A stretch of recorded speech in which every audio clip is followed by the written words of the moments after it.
Hello সবাইকে, নতুন একটা ভিডিওতে সবাইকে ওয়েলকাম। তো সকাল সকাল বেরিয়ে গেছি দাদার বাড়ি যাওয়ার জন্যে। এখানে এসে ট্রেনের জন্য ওয়েট করছি। তো ট্রেন চলে আসে, ট্রেনে বসেও পড়লাম। 500 কোটি বছর পরে আমার ট্রেনটা ছেড়েও দিল। আর ট্রেন ছাড়তে না ছাড়তে আমি এখানে নেমে গেছি ঠাকুরনগরে। Just kidding. তো এখানে হাঁটতে হাঁটতে চলে গেলাম আমি ফুল মার্কেট। এটা তো তোমরা সবাই চেনোই যারা ঠাকুরনগরে থাকো। তারপর ওখান থেকে একটা ফুল নিয়ে নিলাম। তারপর এখানে গিফট প্যাক করিয়ে বেরিয়ে গেছি। তারপর কেক নিয়ে নিয়েছি। এখানে দাদাভাই চলে এসছে আমাকে নিতে। আর পেছনে বসে না আমার বেশ ভয়ই লাগছিল, কারণ ওগুলো ধরেছিলাম। তো তারপর দীঘার সমুদ্র সৈকত এনজয় করতে করতে আমরা চলে এসলাম আরেকটা গিফটের দোকানে। তারপর সেই ভাইরাল রাস্তায় মাছ ধরা দেখতে দেখতে আমি পৌঁছে গেলাম দাদার বাড়ি। এখানে গিয়েই ঢুকেই দেখা হয়ে গেল আমাদের বার্থডে গার্লের সাথে, যে তো আনন্দে পাগলই হয়ে গেছে। আর এই যে আমার দাদা, তো তারপর ও ফ্রেশ হতে গেছিলো, আমি একটু ঘোরাঘুরি করছিলাম। আর তারপর ফুলটা যার জন্য এনেছি তাকে প্রথমেই দিলাম, আর ওর মুখটা দেখে বুঝতে পারছো কতটা খুশি। এদিকে আমার দাদা করে ফেলেছে একটা কাণ্ড। ও বুঝতে না পেরে লিপস্টিক এদিকে খুলতে গিয়ে ফেলেছে ভেঙে। এটার জন্যই প্রথমে আধা ঘন্টা ধরে খেলো ঝাড়।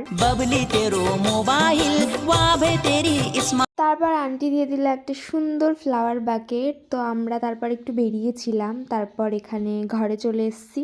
ঘরে এসেও কাণ্ড শেষ নেই। আমাকে দিয়েছে ফোনটা ভিডিও করার জন্য, আমি হাত থেকে ফেলে দিয়েছি খাই করে। আমার কাণ্ড আর শেষ হবে না। তো আমার আনা ফুলটা ওর মাথায় লাগিয়ে এদিকে আমি ঘরে চলে গেছি ডেকোরেশনটা পুরো দেখাতে। আর ক্যামেরাম্যানের কাজটা পুরোটাই ছিল আমার ওপর। তো এখানে আমি আমার কাজ করা শুরু করে দিয়েছি। আর এই মোমেন্টটার জন্যই সবাই ওয়েট করেছিল।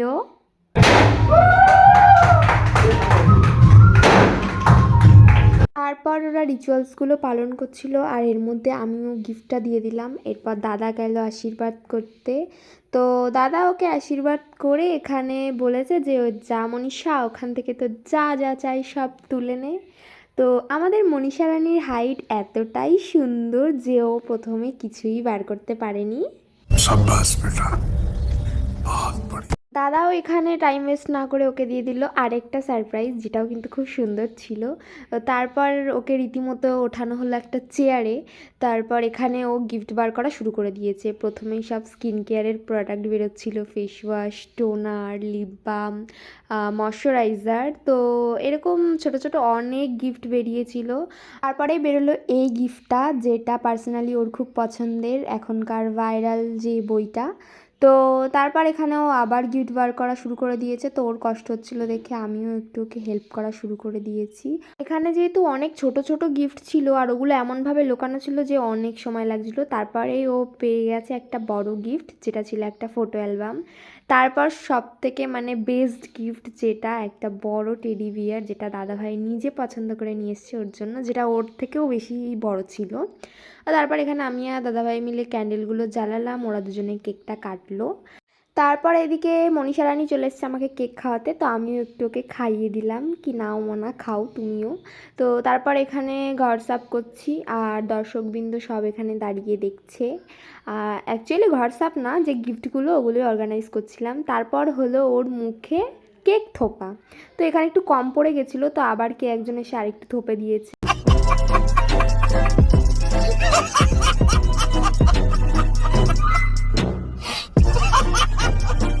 তারপরেই ও বসলো গিফট আনপ্যাক করতে। এখানে আমার দেওয়া ক্লিপটা ওর খুব পছন্দ হয়ে গেছে, তো সাথে সাথে মাথায় দিয়ে নিয়েছে। ও তারপর এখানে আমরা খেতে বসে গেছি, কারণ অনেকটাই লেট হয়ে গেছিলো। তো খাবারে ছিল বিরিয়ানি, যেটা আমার খুব পছন্দের। আর এইভাবে বিরিয়ানি খেতে তো আমার খুবই ভালো লাগে। আর বৃষ্টি হচ্ছিলো তখন, তো আরোই ভালো লাগছিলো। তো তারপর আমি বইয়ের দুপাতা পড়ে এদিকে বেরিয়ে গেছি অটোতে করে, কারণ দাদা একটু বিজি ছিল, তো ওর জন্য আমি সকাল সকালই বেরিয়ে গেছি। আর আসার টাইমে অটোই খারাপ। তো এখানে সুন্দর একটা নাজারা দেখতে দেখতে আমি চলে আসলাম স্টেশনে। এই ব্লগের ভিডিওটা এই অবধি। কেমন লাগলো অবশ্যই জানিও, আর নেক্সট কেমন টাইপের ভিডিও দেখতে চাও অবশ্যই কমেন্ট করো।